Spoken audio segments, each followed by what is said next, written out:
After the fall of the Western Roman Empire, no living man had seen a realized torsion siege engine based on the Greek and Roman design for over 1,000 years. At the time our story takes place, exactly 0 archaeological remains had been found. These weapons had been lost to time. That was until the 1860s, when a French artillery officer built this. Yes, that is a full-scale Roman war machine. He achieved this by painstakingly collecting and scouring over every single scrap of reclaimed knowledge he could find. And that man is, and pardon my French here, Jean-Baptiste Verchère de Reffye. And he would shine light on ancient secrets hidden in the darkness of history.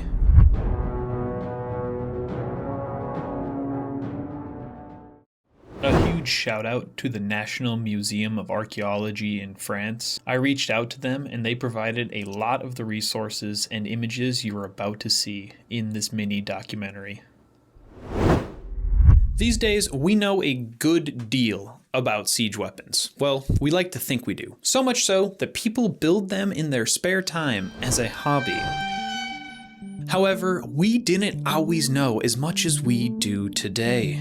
The ancient world is rife with the loss of knowledge, so commonplace that nobody even bothered to write it down. We all know, though, that writing down knowledge isn't always enough. Just ask that failed exam you took notes for. Ask our friend the Library of Alexandria. We saw how that went. You see, back in the good old days, knowledge was kept in the minds of a few masters for job security. These masters would take on apprentices, teach them the trade secrets, and the cycle would repeat itself. When the knowledge of the masters became irrelevant, or really, it just stopped being funded, the knowledge would be lost, as it wouldn't get passed down to the next generation. This loss of knowledge is exactly what happened to torsion-based siege weapons during the fall of the Western Roman Empire. The mystery of these torsion weapons would remain just that, a mystery, until the middle of the 19th century, with a curious story of a French emperor and his favorite artillery officer. That is our story today. Today we are discussing how we discovered torsion technology, lost it, and then rediscovered it, and how one man, Jean-Baptiste Verchère de Reffye, who I will be calling just Reffye to spare your guys' ears, was driven enough to shed light on a darkened past. Our story begins with the advent of the catapult in the Mediterranean world. A catapult, for our purposes, is any weapon designed using a mechanical system to hurl an object downrange. These systems were engineered to overcome a fundamental constraint: the feebleness of human strength on a bowstring. Catapults offered greater range and greater power, but at a cost. They were heavy, difficult to maneuver, and required trained crews. Though it may surprise you to learn that artillery once began small, single-served weapons that one man could operate in the field. The earliest catapults relied on the flex of composite bows, but by the 4th century BC, Greek engineers had discovered something far more powerful: torsion. Energy stored in twisted bundles of rope, sinew, or hair. It was this discovery that would transform siege warfare for centuries, and its loss that would leave a gap in human knowledge for 1,000 years. In order to talk about Reffye, we need to talk about just how much history was actually lost. Artillery makes its debut in 397 BC at the Siege of Matya, where the gastrophetus, or belly bow, was said to cause great distress among the defenders. This novel weapon proved that it was deadly. Torsion was the next step on the evolution of siege engines. It became a necessity in order to overcome the limitations of composite bows, and torsion weapons became ubiquitous in the Mediterranean world. I'm sorry, this is a Eurocentric video. I'm not going to talk about the stuff that was happening over in the Eastern world, or like around China. But for people who have been watching this channel for a while, they will know that by 248 BC, torsion weapons were so ubiquitous that small irrelevant, unnamed on the maps towns were packing this state-of-the-art military kit. As Roman armies marched through Sicily, they would go to these unnamed, unmarked small towns and commandeer their siege engines for use in the Roman military. These small towns packing this military kit is like if Le Sueur, Minnesota was packing Iron Dome defense systems. The Greeks called these machines catapulteion as a blanket term for anything that hurls something downrange. Over the centuries, the specific names for these weapons, ballista, catapult, catapulta, scorpion, onager, mangonel, what have you, these names shuffle meanings so many times that even scholars can trip over them. So for this video, I'm going to try to keep it extremely simple. If the machine shoots bolts, it is a bolt shooter. If it throws stones, it is a stone thrower. And if I say ballista, artillery, catapult, just know I am talking about a torsion-based siege engine. I will be using the term onager, because that is what an onager is. Artillery would continue its ubiquitous use for the centuries to come. Depicted on Trajan's column that was erected in 113 AD, we can see clear as day iron-framed bolt-shooting ballistae, the Caro ballista. This cart-mounted machine is shown multiple times on Trajan's column and played a very important role in the Dacian Wars. After the Pax Romana, Rome began to prefer a different torsion-based weapon rather than the ballista. That weapon was, of course, the onager. We don't have it in exact writing from the ancient sources, but it is speculated that the Romans began to prefer the onager because it is a simpler machine. It requires a lot less technical know-how on how to operate it and maintain the device. Also, only having one torsion spring made it a lot easier to source materials, as the torsion spring is made of material that is extremely hard to source, that being sinew or rope made out of horsehair, or maybe rope made out of wool. Either way, that was the limiting factor when it came to resources on these weapons. And keep that little fact in mind, because it's going to come up later in the video. As early as 200 BC, ballistae were being designed by mathematical formula. Every component on the machine was directly proportional to the diameter of the spring hole that would be holding the torsion bundle. These formulae were originally written by Philon of Byzantium in 200 BC, and by the 1st century BC, Vitruvius made some slight improvements on his formulas. If you do not consult these ancient formulas, your torsion machines are guesswork at best. However, when Rome fell, the bolt shooter and the stone-throwing ballista, and the onager for that matter, went with it. The loss of knowledge was so swift that by the 6th century AD, about 100 years after the fall of the Western Roman Empire, the Byzantines, the Eastern Roman Empire, the people that call themselves Romans, had stopped fielding torsion-based siege weapons and preferred the much simpler traction trebuchet. This is the key point. The Byzantines, the Romans, the continuation of the Roman Empire lost the knowledge so fast that torsion-based siege weapons ceased to exist just a mere 100 years after the fall of the Western Roman Empire. Rome falling made the Library of Alexandria look like a candle compared to the conflagration that is sometimes known to occur by the wind rubbing the branches of trees along a... Thucydides, get out of here. I've been reading too much Thucydides. But it is true, Rome falling was a conflagration in the loss of knowledge. Now, before anyone has an aneurysm in the comments, yes, the springold that would appear in the 11th to 13th century AD was a torsion-based device. However, this machine had arms that swung on the inside of its frame. An in-swinger? That's for a different video. If you know, you know. But these machines were crude. When medieval engineers were building these devices, they knew what they were doing. They were building a functional machine, but nobody was consulting Philon. Nobody was asking Vitruvius. They were not calculating the components of their machines in proportion to the spring diameter. The springolds, they are a device that works, not a machine that functions. I am sorry for this brief and sparse timeline. I just covered like 1,500 years of torsion devices, but I could honestly do like 3 to 4 long-form videos on the history of torsion. I have to keep it brief because we have to eventually get to our guy Reffye. Though I am curious, comment below your favorite siege weapon. And please, for the love of God, do not comment a trebuchet. Okay, I know they are impressive pieces of kit. I know they can fling a 90-kilogram stone over 300 meters. Just have an original opinion for once in your life. Torsion machines were commonplace, used in every major military power from their creation until the fall of the Western Roman Empire. They were documented. Greek and Roman engineers wrote detailed technical treatises describing how to build them, what proportions to use, and what materials were required. But documentation is not preservation. Texts can burn. Manuscripts can be lost. And the machines themselves, built from wood, rope, and sinew, leave almost nothing for us to find. Most of the machine returns to the earth. What survives today is almost unbelievably thin. Technology in the ancient world is an ephemeral thing.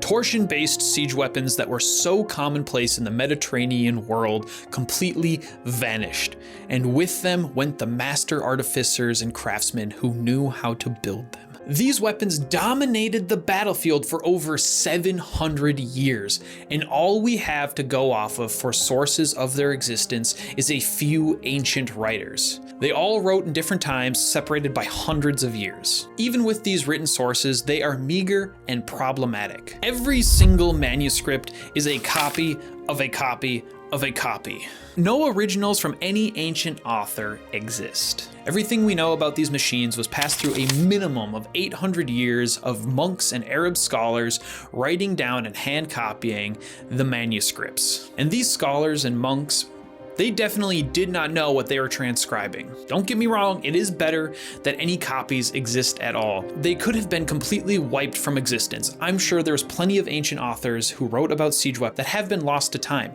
That is a great tragedy.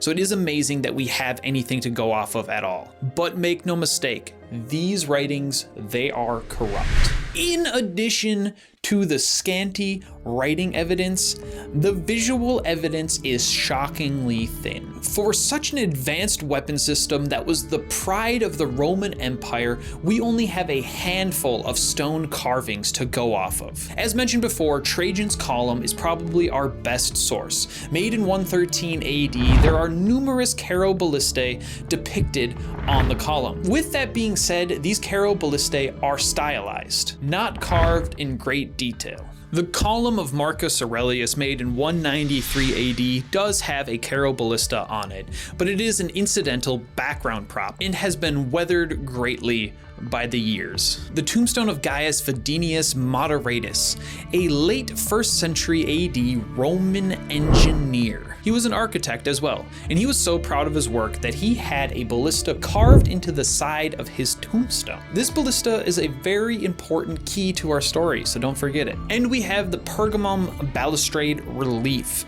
It shows a ballista amongst the pile of trophy weapons that were taken in a conquest, and this is the sole Hellenistic depiction of a ballista. The only one. And our final physical carving source is this stupid little Cupid gem. I hate this thing.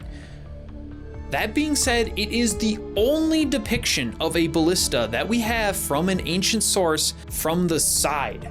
Every other ballista is depicted from the front. This weapon platform was the peak of military engineering. It was so advanced that enemies facing it probably couldn't comprehend these man-made horrors. And all we have to go off of is a couple of corrupt manuscripts and a very few visual depictions of a ballista. People should have spent less time killing each other with these siege weapons and instead should have been carving stone so we had more research. This situation is dire, but these few meager seeds would be enough for one man to grow the tree of torsion-based siege weaponry in the modern day, and that man is Reffye. We will get to Reffye very soon, but just a little bit more context, please, just spare me your time. All evidence of torsion artillery lay dormant, scattered across libraries throughout Europe, waiting in manuscripts that no one alive could put to use. Information without anyone to read it, without anyone to decipher it, and without anyone to act on its contents, does not serve humanity.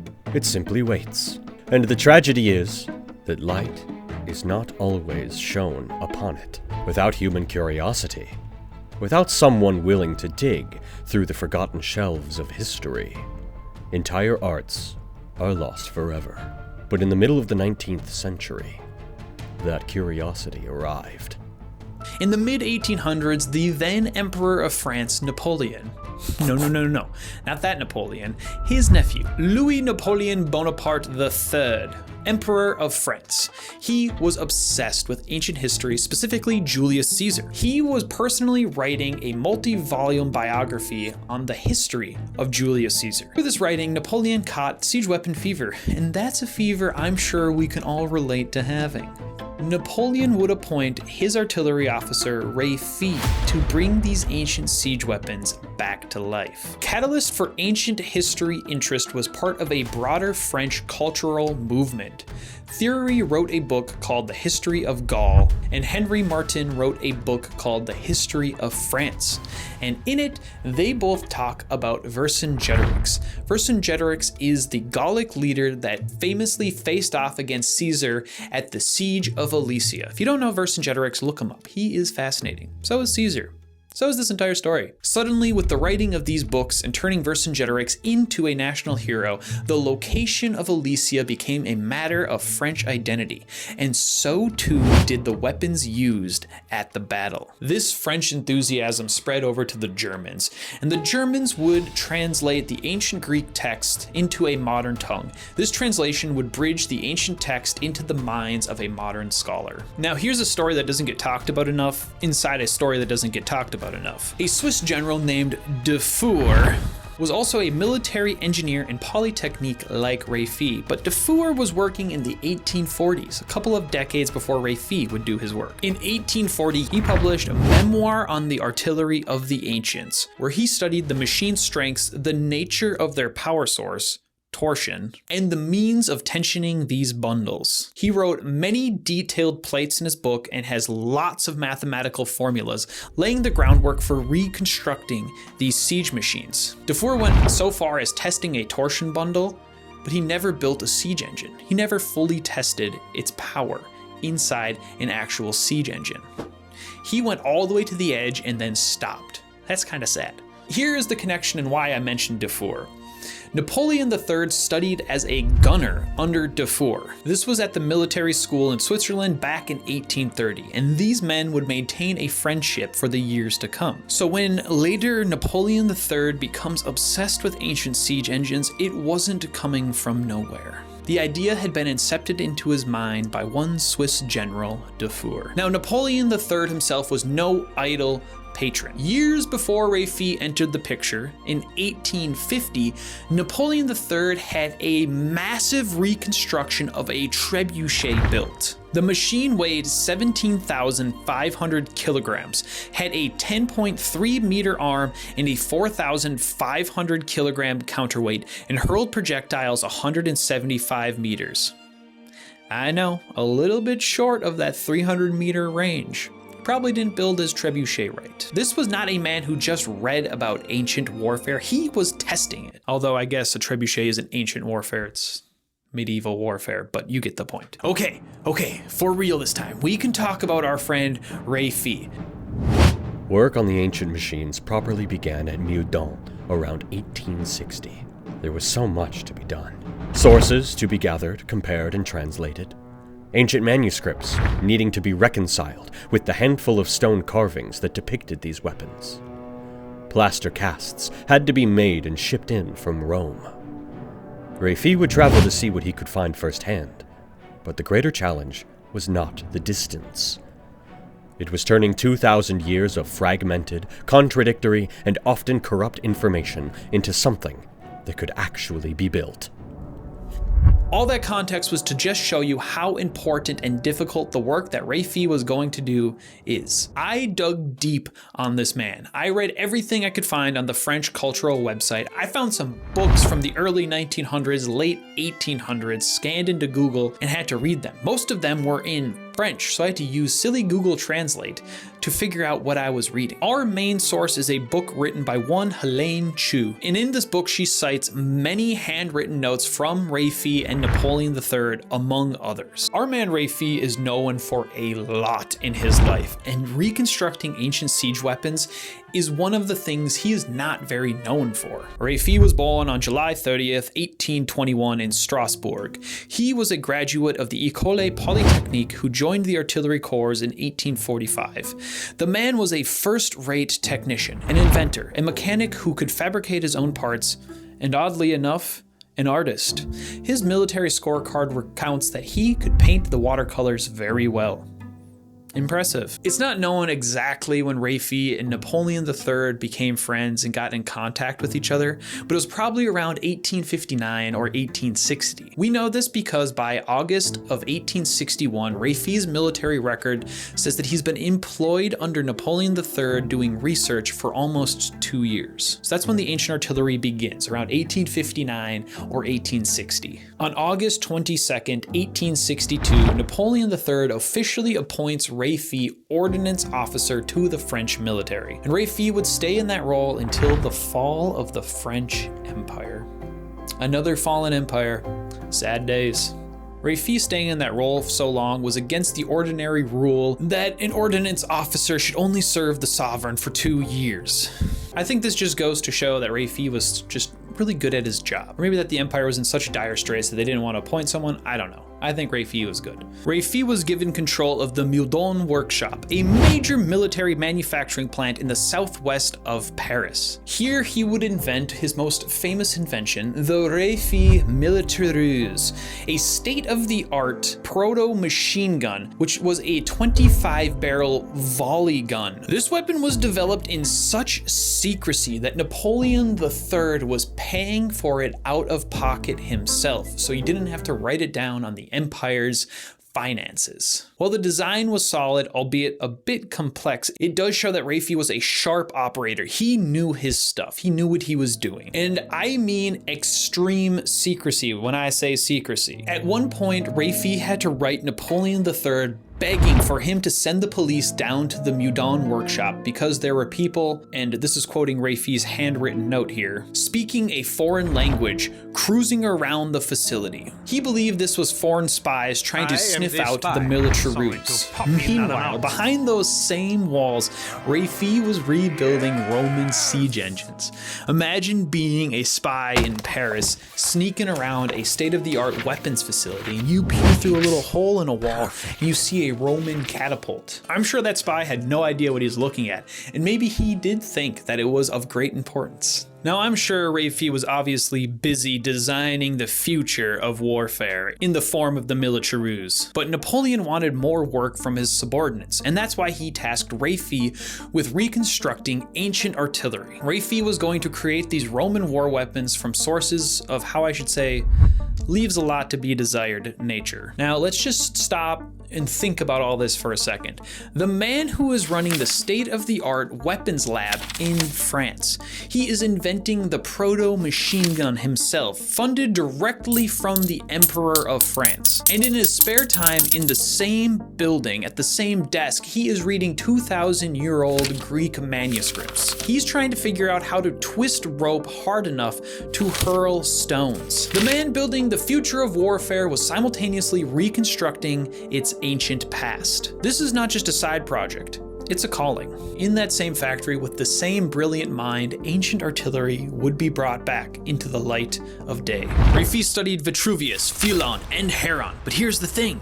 He couldn't actually read Greek, and he understood weapons, but he wasn't a mathematician. Reffye was fluent in German, which allowed him to read the German translation of the ancient Greek manuscripts, but there was still plenty of ancient Greek he needed translated. And plus, once he read all these things, he needed help figuring out the physics and the mathematics of the weapons. Napoleon III hired a whole crew of translators and mathematicians to help Reffye figure this stuff out. So when we say Reffye consulted the ancient sources, we really mean he consulted the people that could help him decipher the ancient sources. Reffye was crucial because he understood artillery. He was an artillery officer. He knew material science.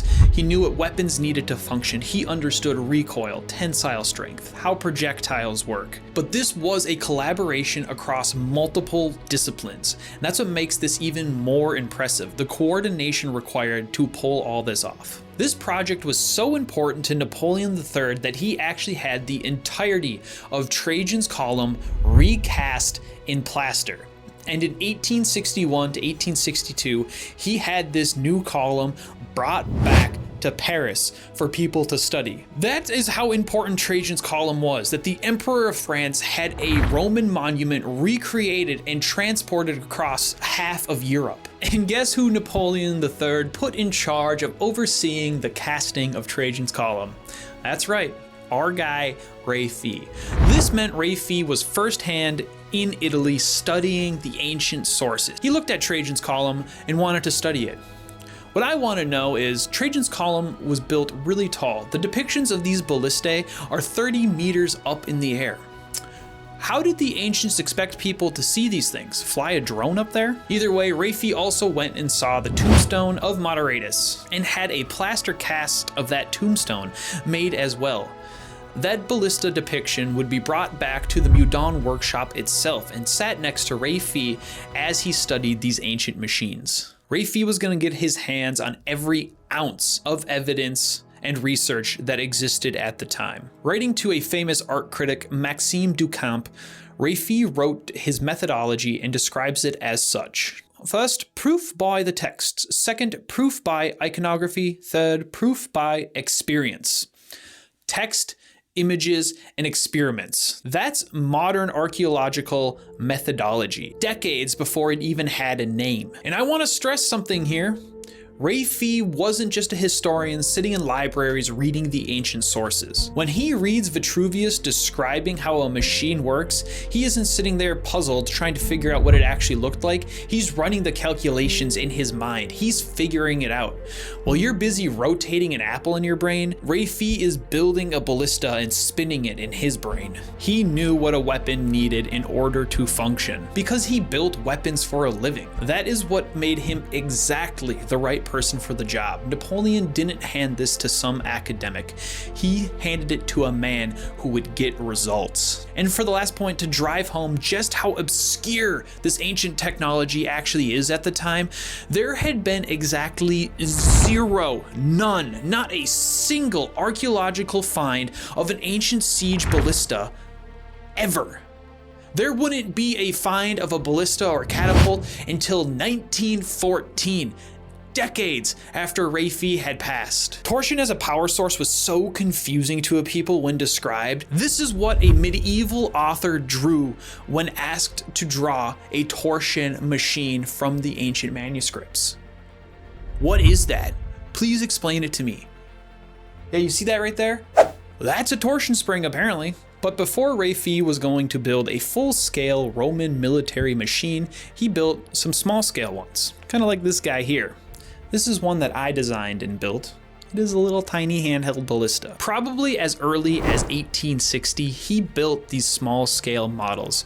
Standing about 40 to 55 centimeters tall, they were made out of fruitwood, copper, and fibers, and they are precious. The series included the ball throwing onager, a Roman ballista, a turret catapult, and a Greek ballista. They survive today in the National Museum of Archaeology in France. And a second round was commissioned, and its creation was overseen by Reffye himself, and those exist in the Army Museum of France. The coolest part of these models for me is the fact that Reffye's friend, the famous artist Gustave Brion, actually used these models to paint this.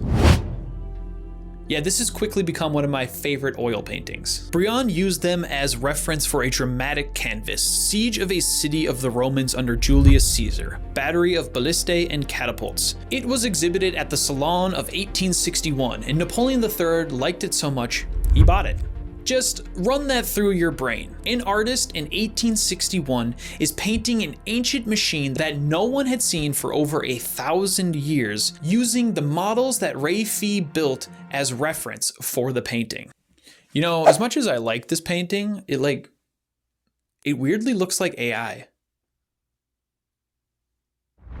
But these tiny little models would not be enough for Reffye. Reffye was the big dog. He was going to build full-scale machines and he was going to test them, piecing together every scrap of knowledge he could get his hands on. He built a total of 4 Roman war machines. 1 bolt shooter, 2 stone throwers, and an onager. These full-scale machines were constructed at Meudon, Reffye's workshop, in the same workshop where the proto-machine gun was being built. Reffye received 2,000 francs a month straight out of Napoleon III's pocket in order to run the workshop. The archaeological work mainly took place in the early years around 1860 to 1863. This was before the pressure for modern military weapons became more important than building ancient siege engines. How sad it is. Warfare gave us these amazing machines, these ancient siege machines, but now is taking away the focus of the man who is recreating them. Imagine how good of a recreation Reffye could have built given another decade and another couple hundreds of thousands of taxpayers' money just to reconstruct these war machines.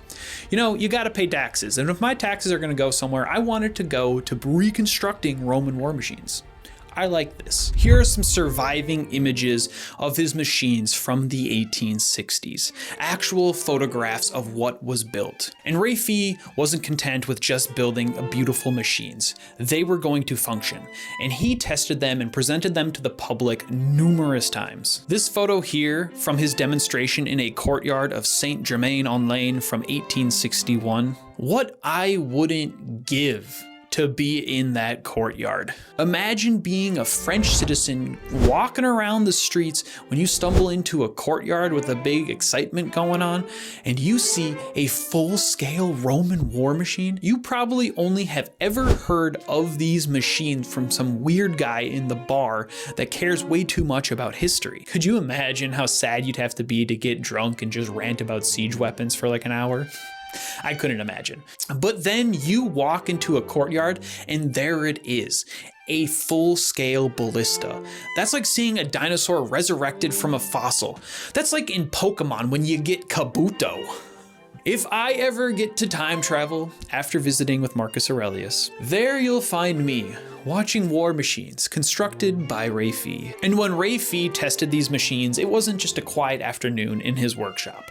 The Emperor of France, Napoleon III, was going to be there directing these fire tests alongside Reffye. Live fire test of reconstructed Roman war machines overseen by the Emperor of France. There are many experiments formally attested to, and these weapons would be continued to be tested all the way up until the fall of the French Empire and the death of Reffye. In July of 1863, Reffye traveled to Mainz, and he demonstrated his machines on the bank of the Rhine River. Napoleon III actually gave one of these reconstructed catapults to a German museum as a gift. That catapult would be destroyed in World War II.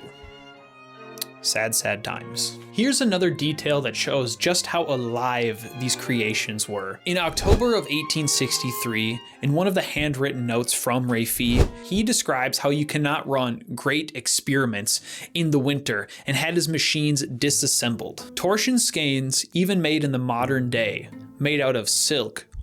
That's the wrong material. We'll talk about why they were made out of silk in a little bit. But even modern ropes are sensitive to moisture and temperature. That meant Reffye had to disassemble them for the winter and couldn't run his experiments that he wanted to run. On August 21st, 1867, at the International Congress of Archaeology and Anthropology, Reffye demonstrated his machines in the courtyard of a chateau. An archaeologist describes the results. Reffye, ever a skillful shot, planted bolts deep into a beam target that was only 30 centimeters wide, from one end of the courtyard to the other. That's some good shooting, Reffye. These weapons weren't just scientific tests either. They were major social events. Napoleon III would frequently invite his inner circle to come see these weapons tested. Though, that being said, not everyone was impressed. A sour Count Horatius de Villecastille sneered that the emperor was, and quoting here, manufacturing ballista who throw powerless stones unable to breach a wall 20 centimeters thick. Yeah, compared to a cannon, ancient siege weapons are kind of pathetic. I hate to say it. Gunpowder obsoleted siege weapons so completely, it's not even close. You can watch my video on it. And it's worth knowing that Reffye excited a lot of people, and other people would try to build these siege weapons, but not everyone was successful. In 1865, a German tried to build the siege weapons, and the sources politely put it as great disappointment, meaning they did not achieve the results that they were looking for. I couldn't find much more on that. It was just coming from a note, so if you know anything more about that, please let me know.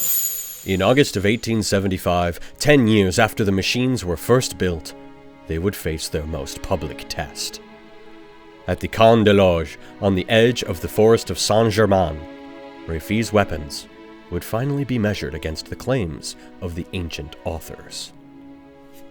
Now for some numbers. On August 6, 1875, at the Camp des Loges on the edge of the forest of Saint-Germain, Reffye's machines were tested in front of a proper crowd of 400 to 2,000 people. These spectators showed up, these soldiers, these journalists, these men, these women, these noblemen, they showed up despite the pouring rain.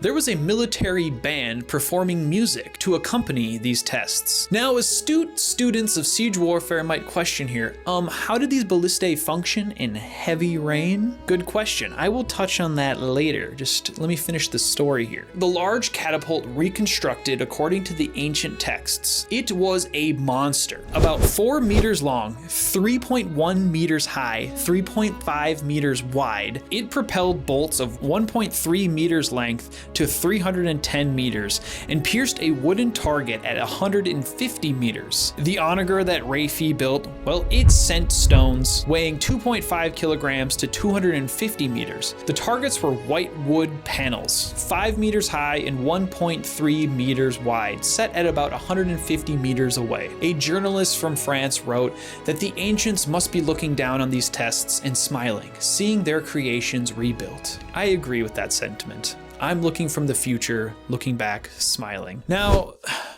the results of Reffye's machines were consistent with the lowest estimates given from the ancient sources, meaning that these machines were not operating at peak performance. They proved that the principles were sound and that the ancient descriptions were real, but people were beginning to question if the ancient sources exaggerated just a little bit what was possible of ancient siege weapons. Let's just steep on this accomplishment for a second. Over 1,000 years of silence, over 1,000 years where no man on earth knew how to build these weapons. And then this French artillery officer working with sources that have been mangled by centuries of monks who didn't understand what they were transcribing, studying carvings that are stylized and 30 meters up in the air, pieces together enough information to build not one, but 4 functioning Roman war machines. And then he wheels them out into a courtyard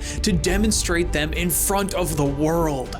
That is the ultimate flex. Reffye basically took the thinnest threads imaginable and knitted them into functioning pieces of art. This was a monumental task. The sources are confusing. The sources are corrupt. Add the layers of translation and the copies of copies. Building one of these machines from the ancient sources is a shot in the dark at best. I mean, all it took for Reffye to achieve this was decades of knowledge in the field of artillery, countless researchers, translators, mathematicians, and for the entire project to be funded by an emperor himself. That's not asking too much. Even with all these resources in mind, there was still one compromise Reffye knew that he was making. The most critical component on any torsion machine is its springs, its power source, the twisted skeins that store all the energy.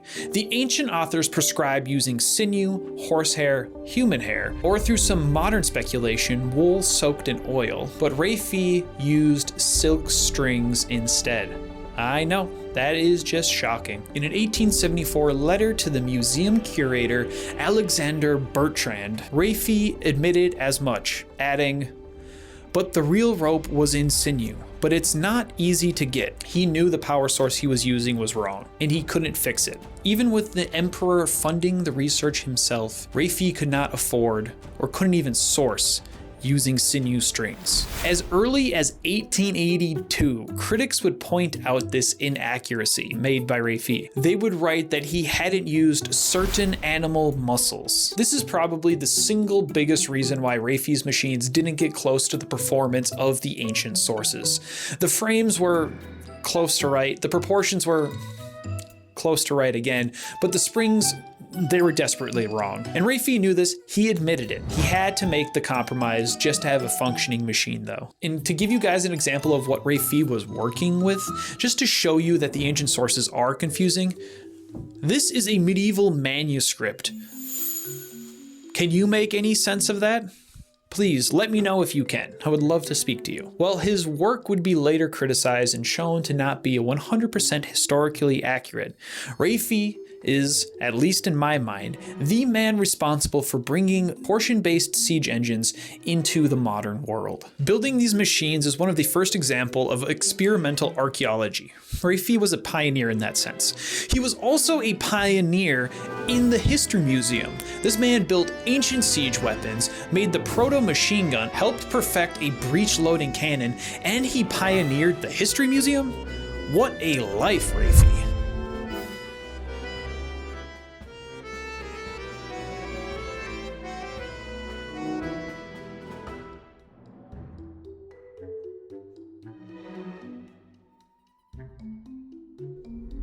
Napoleon III worked with Reffye in creating the Museum of Saint-Germain-en-Laye, today the National Museum of Archaeology in France. Reffye's goal was to make the History Museum less of a dry lesson and more of an experience to excite people about history. In 1864, he proposed in a handwritten letter to the Emperor of France that he could create a museum that would provide historians with precise documents on the life of our fathers, invite industrial figures to study ancient manufacturing secrets, and get artists to recognize how art has evolved over time. He contributed heavily to the museum. He designed showcases, directed painting and casting, cleaned objects, and oversaw the manufacturing of relief panes and manuscripts. When asked to define his role, Reffye drew a clear line in the sand to the curator Alexander Bertrand. Reffye wrote this in a letter.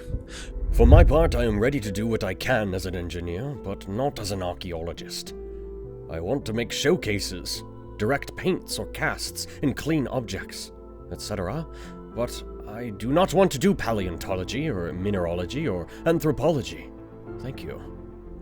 Reffye knew exactly what he was and exactly what he wasn't. Reffye's machines would be put in the museum, living examples of ancient weaponry. Reffye wanted to excite people and resurrect lost history. It worked.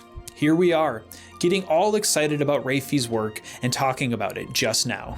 Let's wrap things up. I love this story. I love this Reffye guy. He obviously did not work alone. Dufour came before him, the funding from Napoleon III, the German translators, the ancients who wrote down the stuff to begin with, and the skilled craftsmen that Reffye had to work with to build the weapons. Those craftsmen are the men I wish I could talk to. Probably the most important thing though, honestly, is Napoleon III's funding. These creations need funding. Anyone who has done any historical research knows how difficult it is to get funding to actually do the job. So Napoleon III funding Reffye is very important to point out. I wish I could have an Emperor of France funding my siege weapon building. I'm building a Cairo ballista this year. Stay tuned for that. Here's a little tidbit that surprised me that I couldn't really fit into the video, and I'm just gonna throw it in here. When Reffye's machines were first cataloged, they were in Napoleon III's private collection. Napoleon III's private collection in his chateau was a bunch of Renaissance and medieval weapons, paintings, and other art pieces. Reffye wrote Napoleon III and said, "My machines do not belong here. They are the only ancient pieces among medieval and Renaissance pieces. My machines, they belong in a museum." So on September 12, 1866, Reffye personally, and probably in preparation for the inauguration of the museum, brought his weapons and put them on display. We have the inventory numbers of his weapons. They are MAN 22312 through 22316. 4 machines, 4 numbers, and thanks to the museum curator and the writer of one of our main sources, Helene Chu, those weapons have been confirmed as recently as 2019. Reffye died on December 3rd, 1880. At the young age of 59, following complications of him falling off his horse. So many people died by falling off of horses. Reffye had been very active in the Franco-Prussian War of 1870, and he contributed powerfully to the rebuilding of the French Republic following the collapse of the French Empire. Serving in the Republic is surprising because he served directly the Emperor of France predating the Republic. His merits were recognized by the late Republic. In 1872, he was made commander of the Legion of Honor, and he was made brigadier general in 1878. I think this kind of goes to show the character of Reffye. The fact that he can serve an emperor, the empire can collapse, and then make it into the Republic, that doesn't always happen. Those French people, they're kind of uppity when it comes to nobility. In his sad twist of fate, Reffye never got to see the first archaeological finds. He never got the validation of digging up Roman siege weapons and realizing just how close he was to the actual things. He was building in the dark, and the light wouldn't come until decades after his death. The fact that there was no archaeological remains just makes his reconstructions even more remarkable. A valid complaint about Reffye, and Napoleon III for that matter, Napoleon III put nothing about Reffye's results in his book, The History of Julius Caesar. Reffye never really published any of his work either. He didn't write down much of what he did. That ties right back to the beginning of the video, that writing stuff down is important. Imagine if Reffye did write down this stuff, if he didn't just leave it up to interpretation. This knowledge could have been preserved like Dufour's manuscript that came before Reffye. That would be a golden piece of siege history. But it just doesn't exist, sadly. With all that said, Reffye is our great man in this story of history. He pieced together all the scraps and was the nucleus on bringing siege weapons back into the modern day, specifically torsion siege weapons. His passion was then shared via updates to the museum, which got a lot more people excited about history. And that is a very noble task, getting people excited about history. At least I think it is. Every major name in siege history research owes just a little bit to Reffye. Those names include Prow, Erwin Schramm, Eric Marsden, Botts, and myself. I try to be better about my sources in this video, so you'll see them showing up on screen. The biggest source for this video was Helene Chu's article documenting Reffye's handwritten notes. As like I said, Reffye did not publish a book on his reconstruction of siege weapons. It is a tragedy, but we do have handwritten notes and we can piece together a lot of what Reffye did. It's a huge irony if you think about it. Like, all this information on siege weapons was lost because people didn't write down enough about siege weapons or carve into stone enough about siege weapons. So Reffye had to piece together all these little bit of scraps. And what didn't he do? Write it down or carve into stone the work that he did. So now we have to piece together with just a little bit of fragments that Reffye left behind in order to figure out what happened. Kind of funny. It's kind of fun. So if I missed out any important facts or I misconstrued anything, please let me know in the comments below. I am an eternal student. I do not wish to live in ignorance. If you can show me the truth, please show me. A huge shout out to the National Museum of Archaeology in France. I emailed them and they got back to me with the Helene Chu source and the pictures of the siege weapons that you are seeing on screen. That is amazing. You see this picture here? That's Reffye's machine at the location of Alesia, where they rebuilt what the defenses might have looked like and propped Reffye's ballista up there. That's the first time a ballista was seen at Alesia in a really long time. That is reconstructing history. That's like history reenactment before it was a thing. Very cool. Also, thank you to my friend Joel that I work with. He lived in France, so he can read French and speak it pretty well. He helped me with some of the translations. And this video is my way of saying thank you to Reffye. I wanted to tell a story that doesn't get told enough, that's kind of hidden. When you start reading about siege weapons, you'll see Reffye's name, but nobody expands on what he actually did. They're just like, oh, Reffye working in the 1800s discovered this, but They don't talk about the story of Reffye. So I hope this is my way to shed light on the darkened past of Reffye, and to make sure that his story doesn't get lost to time like these siege weapons. And thank you, dear viewer. You have given me some of your time. The one thing in the world you will never get more of is time. Use it wisely, and I'm very glad you chose to spend some of it with me. I will continue my research in hopes to someday be the man that inspires someone to take interest in history. But until then, go forth, go read some ancient Greek, and siege the day.